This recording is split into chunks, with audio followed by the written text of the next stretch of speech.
السلام عليكم، ازيكم عاملين ايه؟ النهارده نعمل مع بعض احلى مكرونه بشاميل سهله وبطريقه حلوه جدا.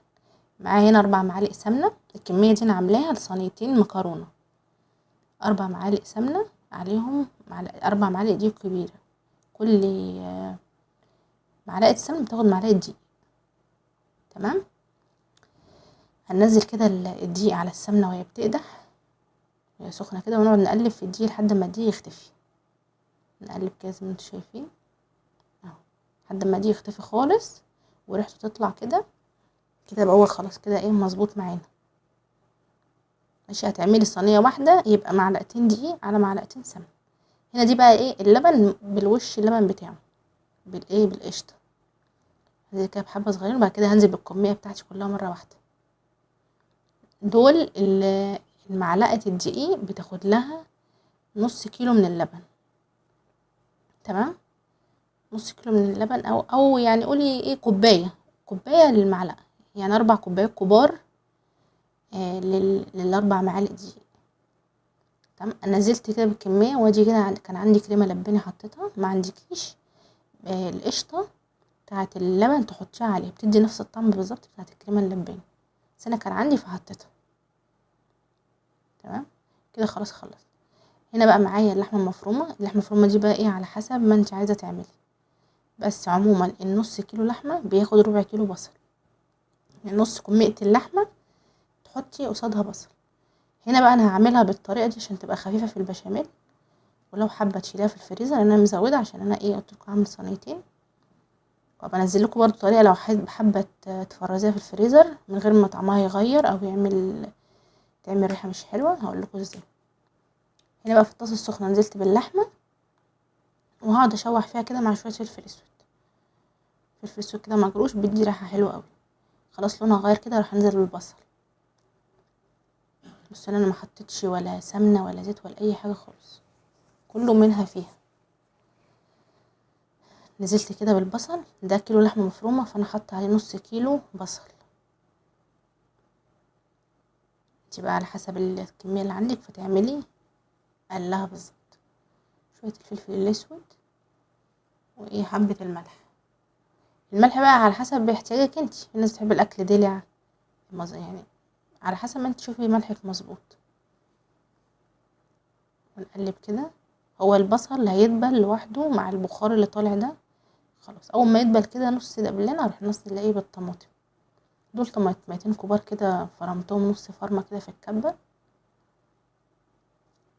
الطماطم في اللحمه المفرومه في البشاميل بتبقى طعمها حلو قوي عن ما تحطي لحمه مفرومه كده. ممكن لو مفيش عايزه تحطي قوط عشان التفل بتاعها كده والقشر، تحطي ايه كيسين صلصه. بصي شكلها عامل ازاي وريحتها جميله حلوه قوي. وابقى انزل لكم فيديو طريقه التفريز الحاجات ديت من غير ما تغير او تعمل ريحه. خلاص كده اللحمه المفرومه خلصت معايا. يلا بقى ايه نسلق المكرونه. هنا في حله على النار، ميه تغلي، نحط الملح، بنحط الزيت. سلق المكرونه ما بنحطلوش زيت خالص خالص خالص. الزيت بيخلي الصوص ينزل من عليه ما بيلزقش فيها كويس، اذا كانت في المكرونه ام صلصه او البشاميل. دول كيلو مكرونه. كيلو مكرونه بيعمل صينيتين. تمام. هتعملي نص كيلو مكرونه هيبقى على ربع كيلو لحمه، على معلقتين دقيق ومعلقتين سمنه ونص كيلو لبن. نص كيلو الا ربع لبن، ده للصينيه الواحده. خلاص المكرونه بقى اشيلها نص سوا كده زي ما انتم شايفين، اللي هو دوبك غلوتين كده وخلاص عشان تكمل سوا في الفرن. وانزل عليها بالبشاميل. التكتلات دي كانت القشطه، لقيت قشطه عندي زياده فرحت حطاها عشان ايه تزود غناوه الطعم كده وتديله طعم حلو. بصوا انا هنا حطيت فلفل اسود على البشاميل، السلطه دي ما جاتش يبقى حطيت عليها شويه فلفل اسود. ماشي، مع ربع معلقه صغيره كده، شعره كده بس عليها عشان خاطر فيها بيض. انا حطيت برضو بيضتين كمان، على الناس هتحط عليها بيضتين، انت هتحطي بيضه واحده لما هتعملي الصينيه واحده. خلاص بس انا ايه ما بتحطهاش، بتحطي في، يعني انا هحط البشاميل على المكرونه كده ونقلب زي ما انتم شايفين، وفي حبه بسيبهم في الاخر اللي بحطهم على الوش، دي اللي بتحطي عليها البيضايه.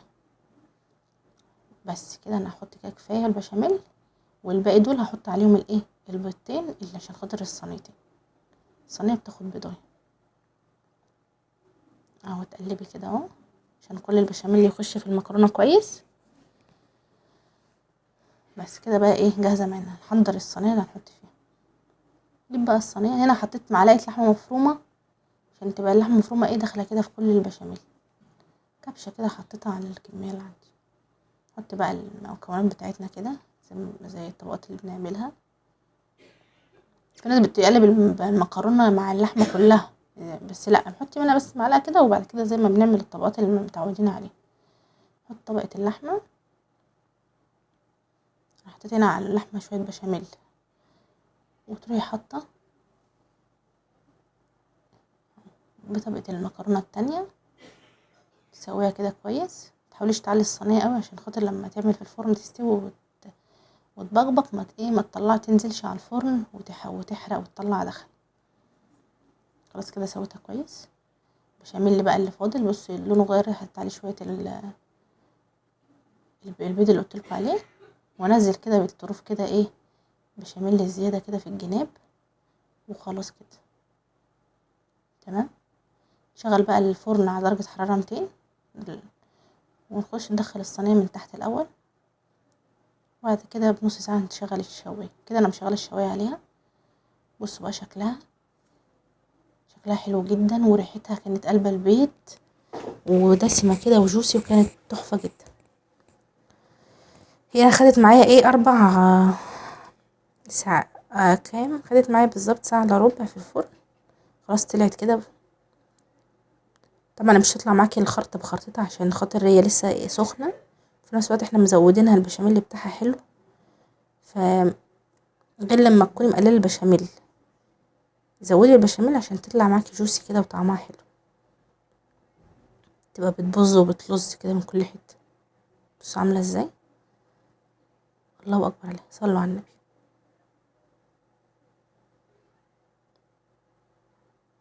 يا رب تجربوها بالطريقه دي هتعجبكم. وجربوا اللحمه المفرومه بالطريقه دي من غير ما تحطوا سمنه او زيت فيها، تعجبكم قوي.